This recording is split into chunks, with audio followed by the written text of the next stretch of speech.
nina bakamlotsholo mbambonte nakwezendlovu ngoba ezendlovu mavuma tsholwana umlotsholo kwembathangubo uyazembatho zihlango nezamadoda ngoba basuka ephondwane wahlala ephondwane wasuka ephondwane wahlala ephondwane nawe mlotshwa awusekwembathwa ngubo uyakwembatho zihlango nezamadoda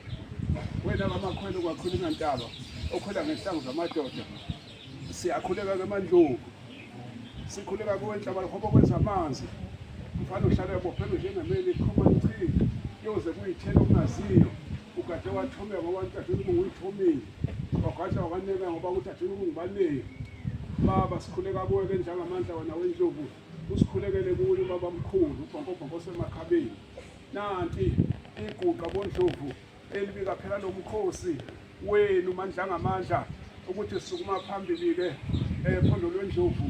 kube yusiko laso sonke isizwe samandlovu abakamlotshwa ngabakaswela ngabakalanga ngabakamphazima ngabakamawandla kandlela abakandindana ongafana ongafuza amafungela kanyana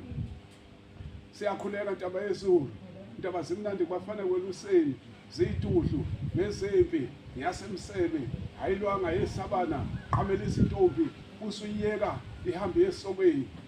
mandla ngamandla kuyasuka kumsebenzi womkhosi wamandlovu siyabonga ke bonkosi ukuthi nithwale sonke isizwe sawo babamkhulu nokhokho bethu ukuthi singene phakathi kwekhaya kungabi kwangambiko omubi sithi wozani ke bonkosi bezingilosi nikwazi ukubheka ke lomkhosi babamkhulu bonkobhonko semakhabeni sicela wena babamkhulu ukuthi zonqambula nje ukuthi uyoguqa kukhokho ufokothi uthumba lemnyombonyombo yibe afokothi kanti ithumba lakho lisikaxa kanti limbobombobo kodwa liyakhanywa amalanga azahlangana 10 kube kungaphumi lutho thumba lile lakho fokothi elikhanya amalanga angaka kodwa bengaphumi lutho unokubusela umuntu ngehemu lakhe uJojo hlanga yento kwamsezana abanye oJojo bebahle ngokudlalisela ngababili unothi kutshela buya bhuxeke undungema yena